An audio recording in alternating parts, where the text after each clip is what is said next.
प्यारे बच्चों, हिंदी ट्रैक में आप सभी का स्वागत है। आइए, आज सीबीएसई बोर्ड क्लास 10th का पहला टॉपिक है वाक्य भेद। व्याकरण के 4 टॉपिक हैं। 4 टॉपिक में आपका पहला टॉपिक है वाक्य भेद, जो आपका है रचना के आधार पर। आपका टॉपिक है पूरा रचना के आधार पर। आप सब क्लास 9th में टॉपिक पढ़ा होगा वाक्य भेद, वहां भी था, लेकिन वहां था आपका अर्थ के आधार पर। क्लास 9th में अर्थ के आधार पर, क्लास 10th में है आपका रचना के आधार पर वाक्य भेद। तो वाक्य जो है क्या है, पहले आप इसको जानिए वाक्य के बारे में, फिर इसके बाद इसका रूप क्या है वो भी जानिए। तो वाक्य होता क्या है, निचली कक्षाओं में आप पढ़े होंगे, जहां निश्चित रूप से कुछ खास चीजें आपको दिखाई पड़ेगी, वही आपका बनेगा वाक्य। जैसे इसमें दो हैं, एक आपका बनता है सार्थक शब्द और दूसरा आपका बनता है व्यवस्थित रूप। व्यवस्थित रूप दो सामने आपका आएगा, इसी से परिभाषा बन जाएगी। सार्थक और व्यवस्थित रूप, ये दो सामने होगा तो आपका क्या बन जाएगा, वो वाक्य बन जाएगा। इसी दोनों के आधार पर आप परिभाषा अपने से बना लीजिए। ऐसे वाक्य, अब परिभाषा हम बना रहे हैं, ऐसे वाक्य जिनमें शब्दों का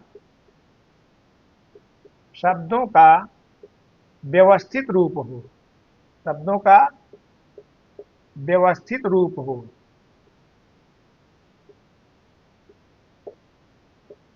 तथा सभी शब्द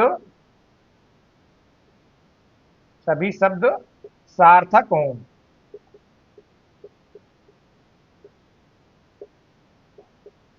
ऐसे वाक्य, ऐसा रूप ही वाक्य कहलाता है। ऐसा रूप ही वाक्य कहलाता है। आपको बुक में और बहुत सारी परिभाषाएं मिलेगी। शब्दों का ऐसा व्यवस्थित तरह सार्थक समूह जो अपने सही क्रम में हो, उन्हें वाक्य कहते हैं। आपको ये भी बुक में मिल जाएगा। सार्थक शब्दों का तथा व्यवस्थित रूप जहाँ सही रूप में हो, तो अलग अलग बुक में बहुत सारी परिभाषाएं हैं, इसको आप समझ लीजिए। जो हम आपको बना के लिखे हुए हैं, आपके दो मुख्य रूप से हैं, एक है आपका सार्थक, दूसरा है व्यवस्थित। सार्थक क्या होता है, साधन अर्थक से बना हुआ है सार्थक, सही अर्थ देने वाला, जो निरर्थक ना हो। उदाहरण के तौर पर लिख देंगे हम अभी आपको एक शब्द नया,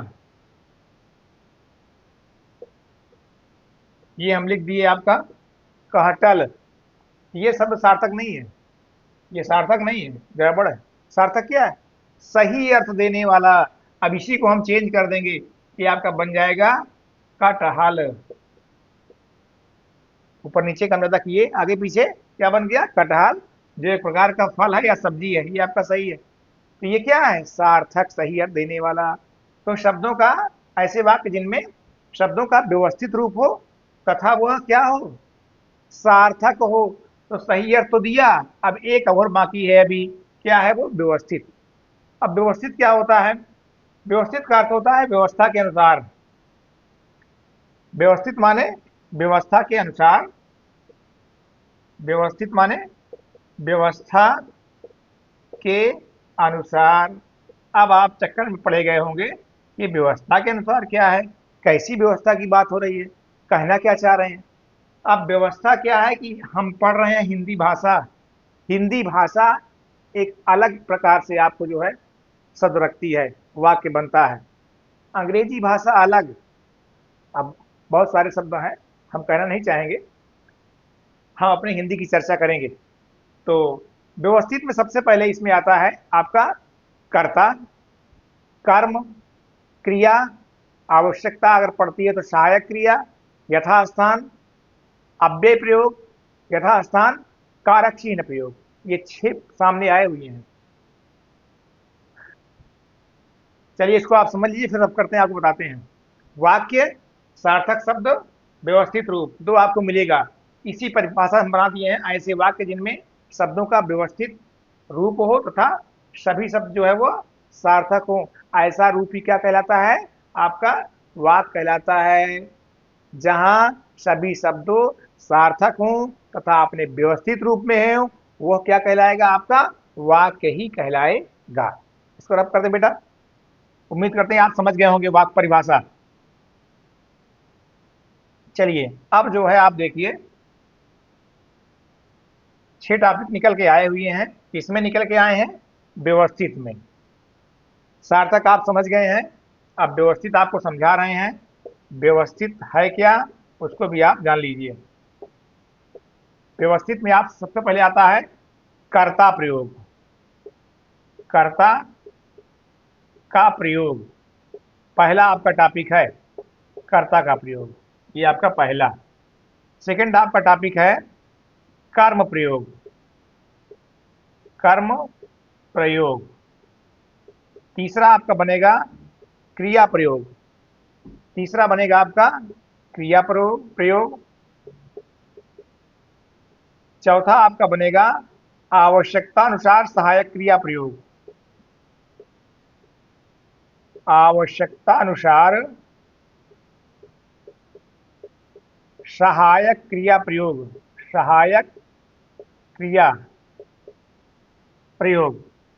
पांचवा आपका आएगा यथास्थान। यथास्थान इसलिए लिखते हैं कि जहां वह आवश्यक हो। कभी कभी आगे भी होता है, कभी कभी पीछे भी होता है। यथास्थान अव्यय प्रयोग।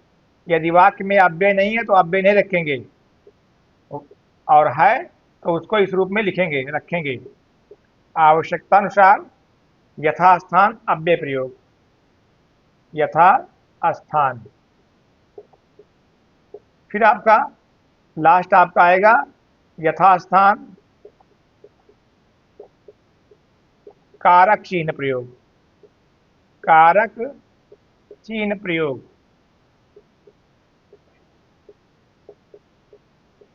अब इसको एक एक करके आराम समझिए।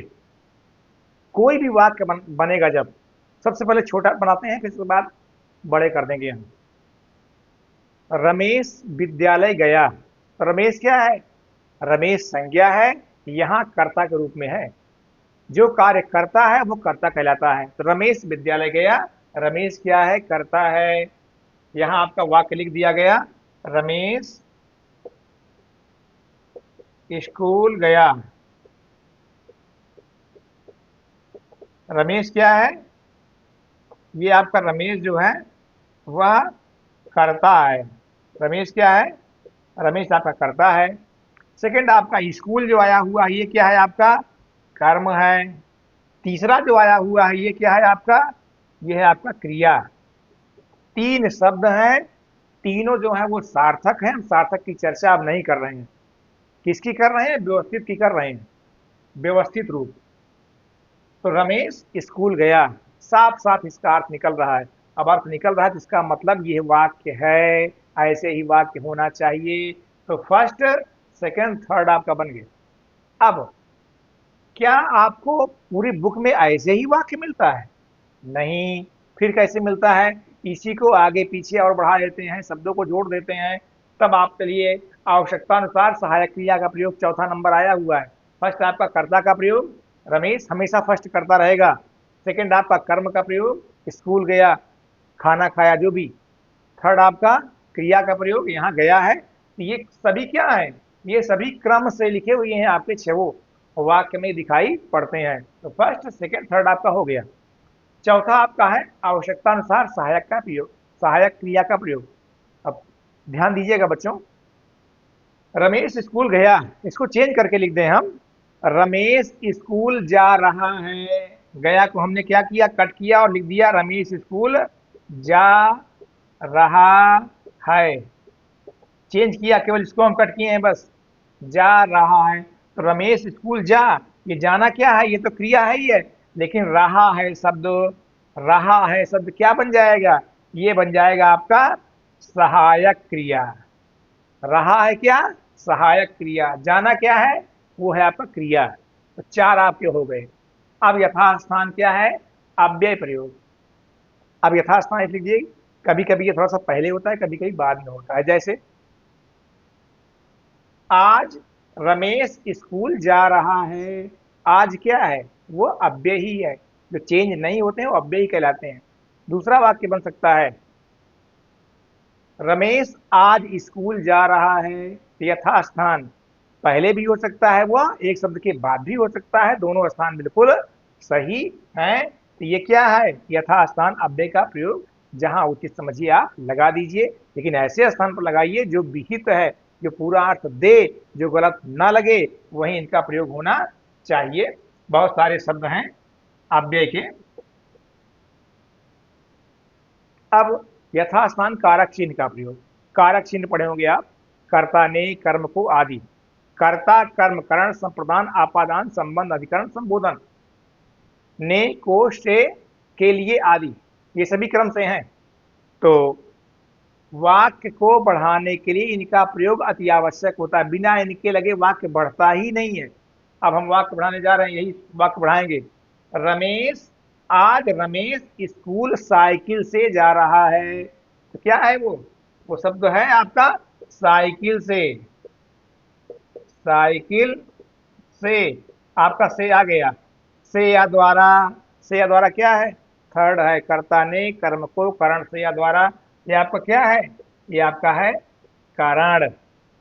तो वहां से आपका दिखाई पड़ेगा। तो से क्या है, वो है आपका कारक चिन्ह। तो प्यारे बच्चों, उम्मीद करते हैं ये बात आपको समझ में आ गई होगी। कर्ता का प्रयोग, कर्म का प्रयोग, क्रिया का प्रयोग, आवश्यकता अनुसार सहायक का प्रयोग, क्रिया का प्रयोग, यथास्थान अव्यय का प्रयोग और यथास्थान कारक चिन्ह का प्रयोग, यही वाक्य के आपके 6 रूप हैं। इन छवों को आप गौर से समझ लीजिए और इसी क्रम में हमेशा प्रयोग करिएगा, नहीं आपका वाक्य जो है वो गलत माना जाएगा। गलत कैसे माना जाए, गलत भी आप सुन लीजिए। मान लीजिए हम कह दिए रमेश खाना खाया दूध पिया। रमेश दूध पिया और खाना खाया। रमेश खाना खाया और दूध पिया, और लगा के क्या करेंगे आप, संगठित कर देंगे। और समुच्चय बोधक है, समुच्चय बोधक एक करने के लिए होता है। ये नहीं रमेश खाना खाया दूध पिया। राम ने मारा रावण को। आपने सुना होगा पूर्ण विराम, पूर्ण विराम कहाँ लगेगा, जहां वाक्य पूरा अर्थ देता है वहां लगता है पूर्ण विराम। तो ये थोड़ा सा गलत है। गलत क्यों है, यथास्थान उनका प्रयोग नहीं हुआ है, इस क्रम में नहीं है। हिंदी भाषा में इनका प्रयोग का ये सही क्रम है, ये होना चाहिए। उम्मीद करते हैं ये सारे टॉपिक आप समझ गए होंगे। तो चलिए अब आगे जो है आपका 2 टॉपिक क्लियर हुआ। एक टॉपिक आपका था सार्थक और दूसरा था व्यवस्थित रूप। अब इसके कुछ टॉपिक और भी हैं। अब टॉपिक जो आपके हैं वाक्य भेद। अब वाक्य भेद के अंतर्गत वाक्य का खंडन करेंगे। वाक्य का हम क्या करेंगे, वाक्य का खंडन करेंगे। अब जब खंडन करेंगे तो खंडन में हम 2 रूप पाएंगे। वाक्य का खंडन करने पर इसके 2 रूप होते हैं या 2 खंड होते हैं। इसके 2 खंड बन जाते हैं। कौन कौन से बनते हैं, पहला आपका कहलाएगा उद्देश्य। पहला खंड क्या है आपका, उद्देश्य है। और दूसरा आपका जो होगा वो कहलाएगा विधेय। क्लास 9th में आप पढ़े होंगे, निचली कक्षाओं में पढ़े होंगे, उद्देश्य और विधेय। हो सकता है भुला दिए हो, कोई बात नहीं। उद्देश्य और विधेय 2 खंड आपका है। अब समझना इस बात को है, उद्देश्य में क्या आएगा, विधेय में क्या आएगा। उद्देश्य में हमेशा केवल कर्ता आता है, केवल कर्ता। लेकिन गौर करना, अगर कर्ता के साथ उसका विशेषण प्रयुक्त है तो विशेषण भी आएगा। कर्ता तथा उसका विशेषण, उसका विशेषण यदि प्रयोग में है तो विशेषण, यदि प्रयोग में है तो। अब विधेय के अंतर्गत क्या आएगा, विधेय के अंतर्गत शेष पूरा वाक्य, शेष पूरा वाक्य, बच्चों ध्यान दीजिएगा, शेष पूरा वाक्य है। अब शेष पूरा वाक्य, अभी हमने क्या कहा था ऊपर, 6 बताए थे आपके, 6 में केवल एक को कट किया गया, बस कर्ता को कट किया गया। और 5 का पांचों आपका किस में आएगा, वो आपका विधेय में आएगा। पांचों भाग, पांचों भाग, 5 में आप समझ गए होंगे कौन कौन से 5 हैं। कौन कौन से हैं, आपका कर्म है, क्रिया है, सहायक क्रिया है, अव्यय है, और क्या है, कारक चिन्ह है। अभी और भी हो सकता है इसमें, इसमें आपका हो सकता है क्रिया विशेषण भी है, क्रिया विशेषण का प्रयोग हो तब भी इसी में रहेगा। तो 5 का 6 भी हो सकता है। तो केवल आप जो है कर्ता को हटा दीजिए, और कर्ता के साथ मान लीजिए विशेषण प्रयोग है। तो जैसे मान लीजिए उदाहरण के तौर पर एक वाक्य समझिए, घोड़ा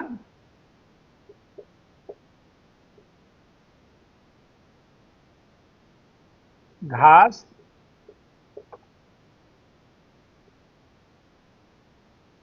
खाता है।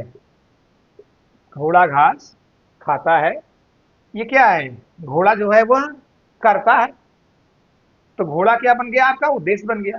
लेकिन आगे क्या कहा गया, उसका विशेषण यदि मौजूद है तो वो किसमें जाएगा, वह भी आपके इसमें ही आएगा। तो विशेषण कैसे बनेगा, हम यहाँ लगा देंगे विशेषण, बन जाएगा काला घोड़ा। काला क्या है, ये काला आपका विशेषण है। किसका विशेषण है, घोड़ा का विशेषण है। घोड़ा क्या है, घोड़ा है आपका कर्ता। समझ पा रहे हो, घोड़ा घास खाता है, घोड़ा आपका करता है, ये तो रहेगा ही उद्देश्य में। लेकिन कह दिया गया काला घोड़ा, तो काला शब्द चूंकि विशेषण है, तो विशेषण है तो ये भी इसी में रहेगा, फर्स्ट में ही रहेगा। ये आपका क्या कहलाएगा, ये कहलाएगा आपका उद्देश्य। उद्देश्य हमेशा विशेषण और कर्ता, केवल यही दो आपके होते हैं उद्देश्य में। शेष पूरा भाग जो है कितना भी बड़ा हो, शेष किस में आएगा, आपका आएगा विधेय के अंतर्गत आएगा शेष पूरा वाक्य। इसमें आपके वही पांचों रूप, 6 भी हो सकता है, बढ़ सकता है। 5 ये मुख्य थे जो आपका लिखा गया। फिर सुन लीजिए, आपका कर्म है, क्रिया है, सहायक क्रिया है, कारक चिन्ह है, तथा यथास्थान अव्यय, और अव्यय के साथ साथ इसमें आपका क्रिया विशेषण भी हो सकता है। तो ये सब के सब पूरा का पूरा वाक्य, एक चीज जानिए बस, केवल कर्ता, उद्देश्य, शेष पूरा भाग आपका विधेय। कर्ता के साथ विशेषण है तो उद्देश्य, शेष पूरा भाग आपका विधेय। तो बच्चों ये आपका 2 रूप है वाक्य का।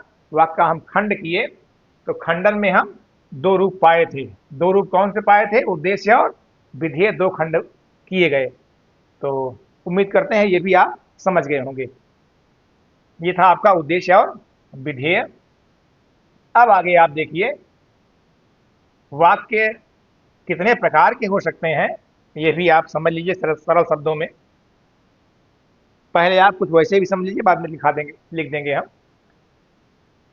वाक्य आपको बता दिया गया, वाक्य में 2 रूप आए, एक आपका आया सार्थक, दूसरा आया व्यवस्थित। शब्दों का सार्थक था व्यवस्थित रूप ही वाक्य कहलाता है।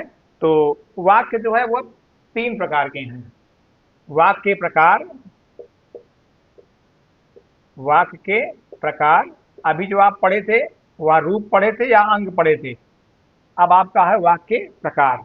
तो वाक्य 3 प्रकार हैं, 1, 2 और 3। एक में आएगा आपका सरल वाक्य, सरल वाक्य। दूसरे में आएगा आपका मिश्र वाक्य, मिश्र वाक्य। तीसरे में आएगा आपका संयुक्त वाक्य। संयुक्त और में इसको ऊपर नीचे भी कर सकते हो, कोई दिक्कत नहीं है। फर्स्ट में आपका सरल हमेशा रहेगा, क्योंकि सरल की चर्चा ही करते हैं हमेशा शुरू में। तो सरल वाक्य, मिश्र वाक्य और संयुक्त वाक्य, इन तीनों को समझ लीजिए तो बेहतर होगा। संक्षेप में समझिए, फिर आगे चर्चा हम विस्तार से करेंगे। तो सरल वाक्य जहां केवल एक उद्देश्य, एक विधेय हो, केवल एक उद्देश्य, क्या होगा? एक उद्देश्य तथा एक विधेय। अभी हम बताए थे आपको विधेय, एक उद्देश्य एक विधेय होगा, क्या कहलाएगा? वह सरल होगा। इसका एक नाम और भी है, साधारण वाक्य।